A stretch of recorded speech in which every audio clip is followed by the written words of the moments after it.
Saudara yang terkasih, selamat pagi, berkah dalam.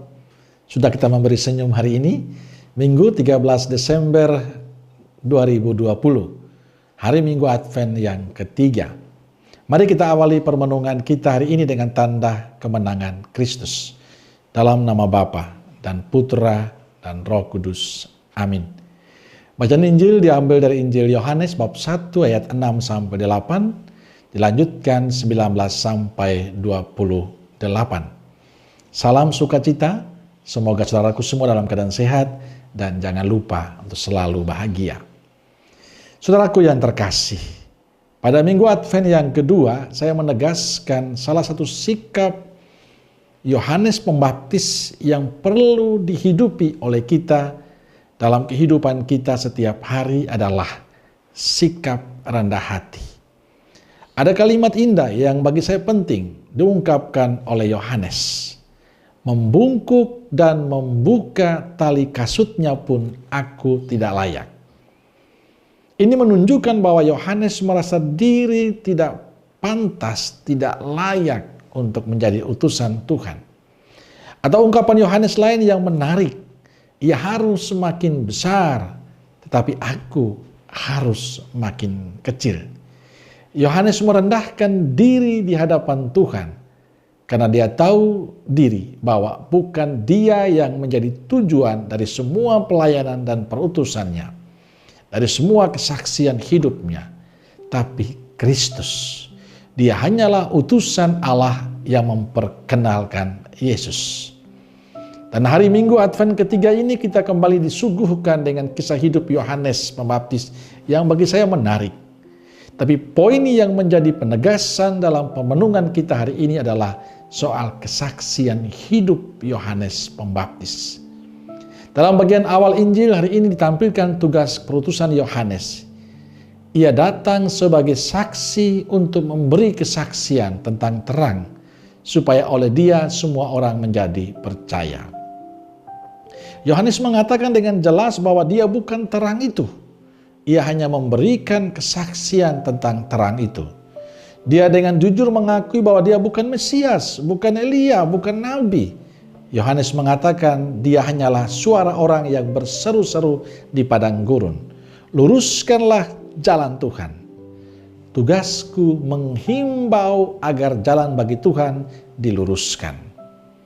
Yohanes Pembaptis adalah orang yang sangat populer zaman itu.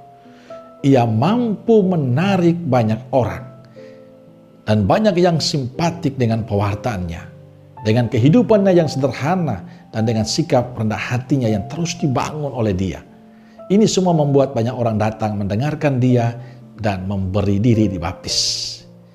Dia seorang pengkhotbah ulurm. Dia sangat tenar. Karena ketenaran itu bisa saja dia mengatakan saya adalah sang terang. Namun itu semua tidak dilakukan oleh Yohanes. Dia tetap menunjukkan bahwa bukan dirinya, tapi sang terang yang sejati, yakni Kristuslah yang dituju. Saudaraku terkasih, tindakan kenabian Yohanes telah memberikan contoh indah untuk kita.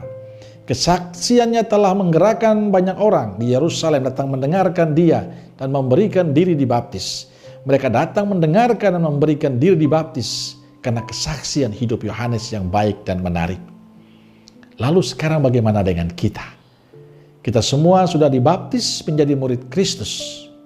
Lalu bagaimana kita menghayati sakramen baptis itu? Saudaraku, kita dipanggil untuk memberikan kesaksian tentang Yesus dalam kehidupan kita.